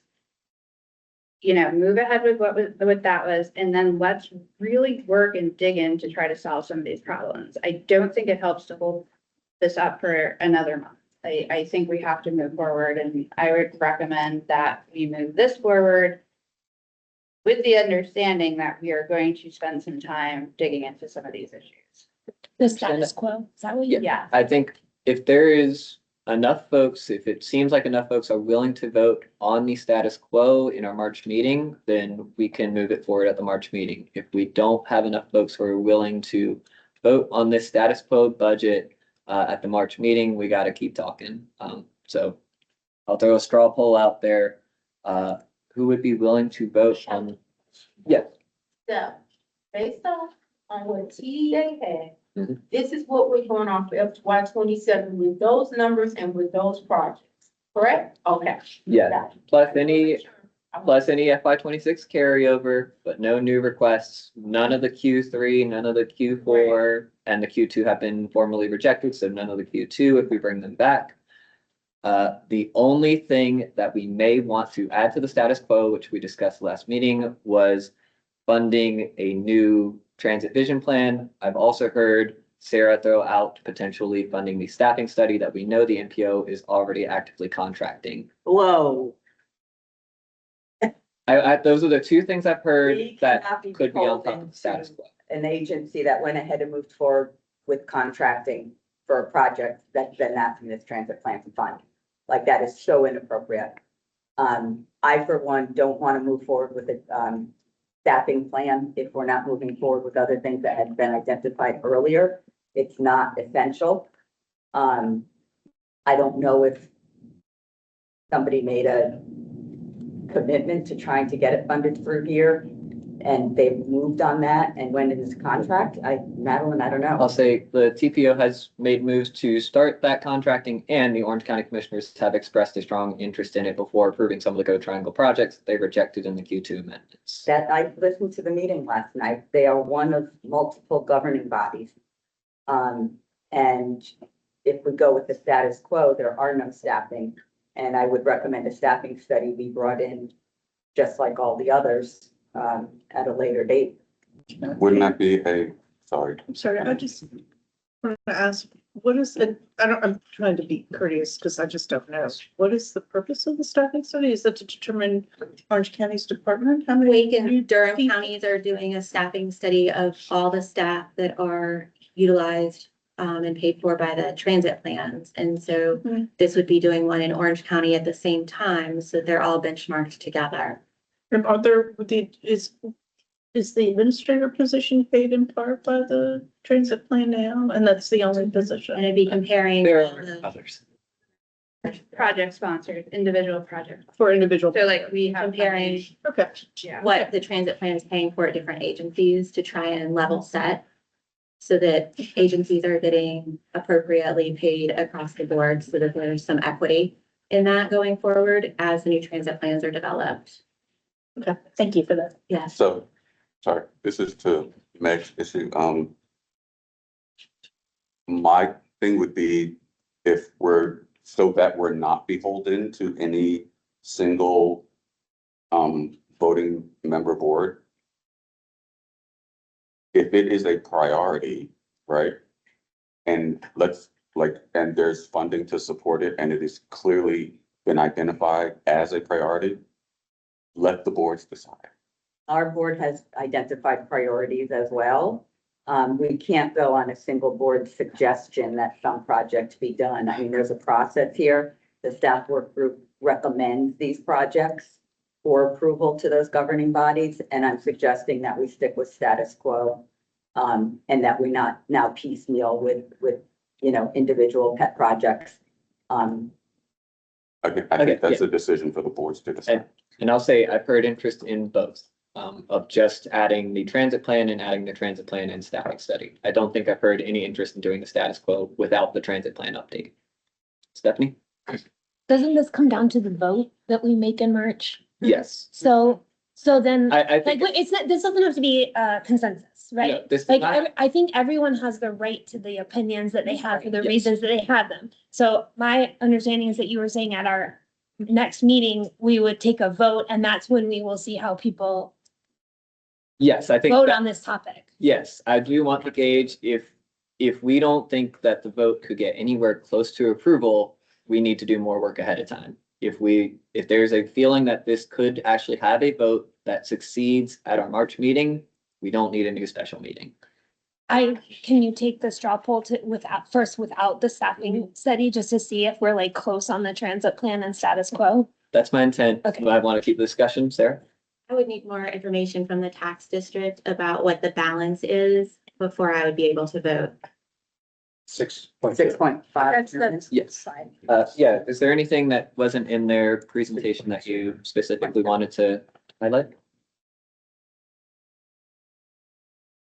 Can you bring that one back up? And 6.2 keeps us fully solvent, fully solvent. meets So, all of the financial. so the vision plan is Today, 300,000 see feet, if we can 5.9. realistically vote on it next. That wasn't in the slide deck, so. Okay. Yeah.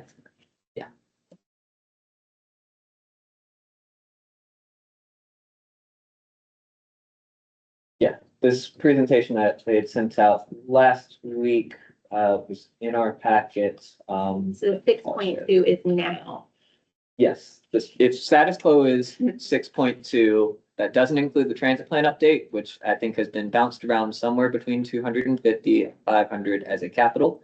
So our real number is likely in the 5.7 to 6 range. Because it says low point FY 29, so Yeah. that we actually mean low point is FY 27. No, this would be the lowest of the low points. So 27 would be a little higher than this. And then if, as additional projects are funded over the years, it goes down and then it goes back up a little. Hey, Darlene, I'm sorry, can you put it on the one with the graph? Yeah, That that's was, more helpful, I think. just Okay. for visualization. Whoops. No, you. Yeah, that's, The bottom left. Yeah. So it dips a little bit because there's some, has a bunch of buses in that particular year. If they moved around the buses, it still would Right. fit in, but, yeah, that's why it kind of dips, but. Okay. Hearing no further discussion, do we think straw poll, realistically, could we vote on the status quo plus transit plan, no staffing study? If you could realistically vote on that, please raise your hand. And is that vote to release the public comment? To release the public comment, yes. Okay.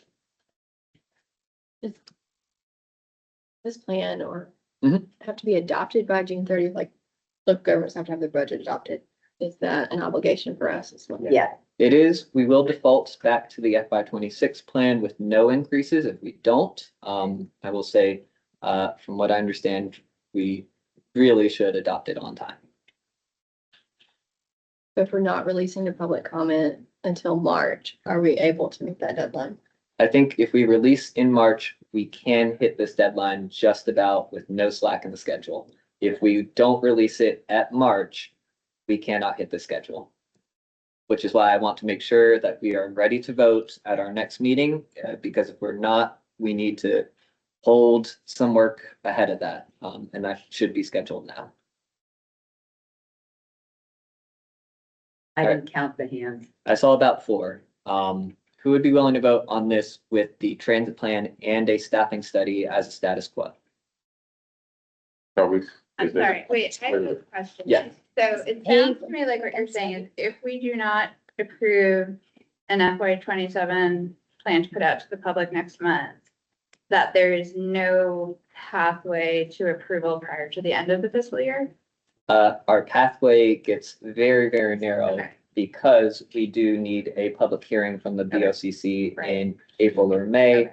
We need Go Triangle in April or May. Yeah. Good, Go Triangle needs to close out their board of trustees by Okay. June, and we need to do public engagement. Right, so realistically, if we do not put this out to public comment next month, at the absolute latest, I don't know, April, maybe there's some avenue that gets you there.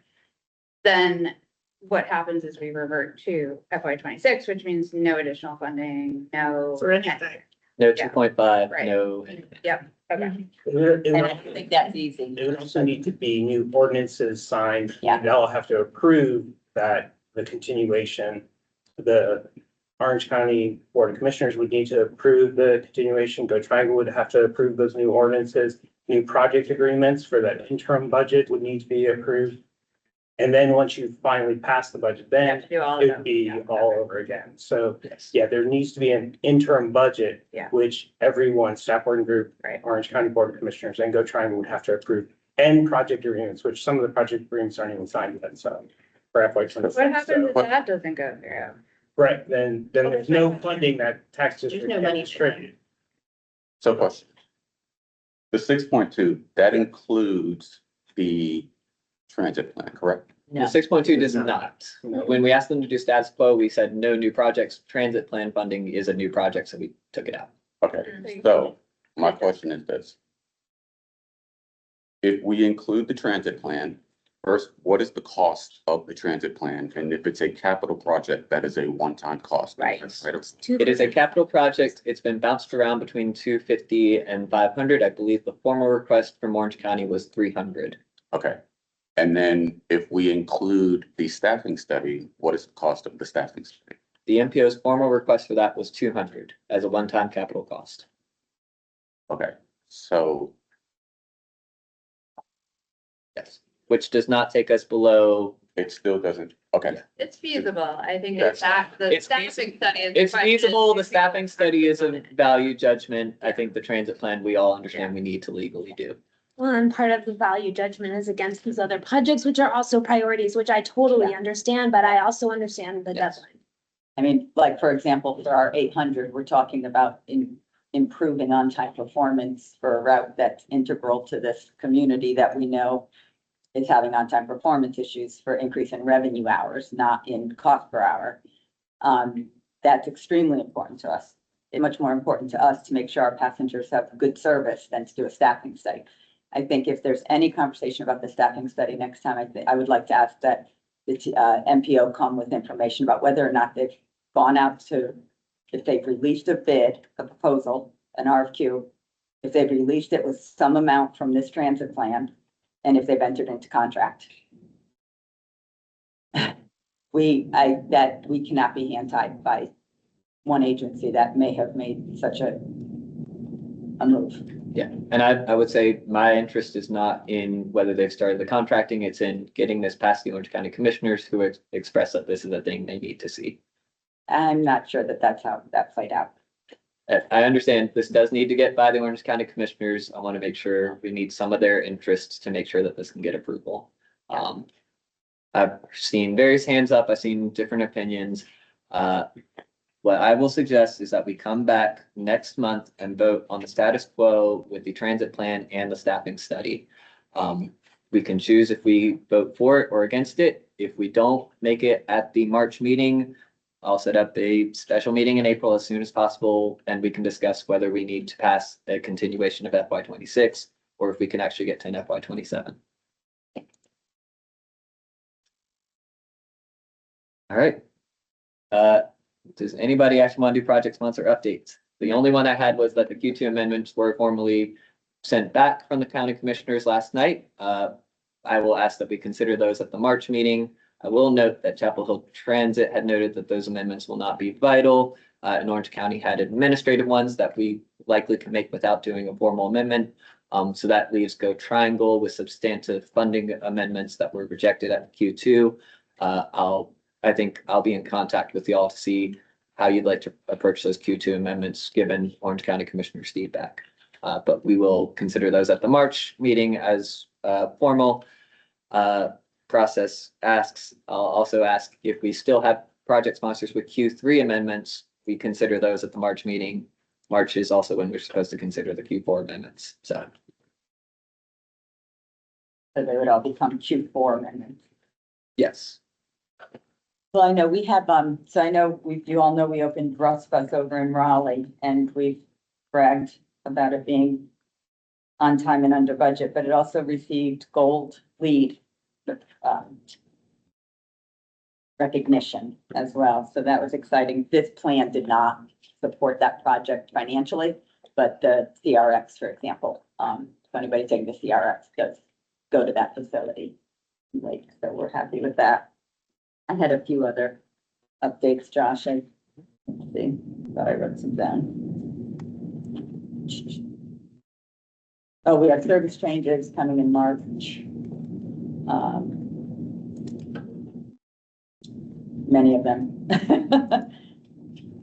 We have, we got an earmark for $2 million for the Triangle Mobility Hub, which puts our federal funding to $32.5 million for that project.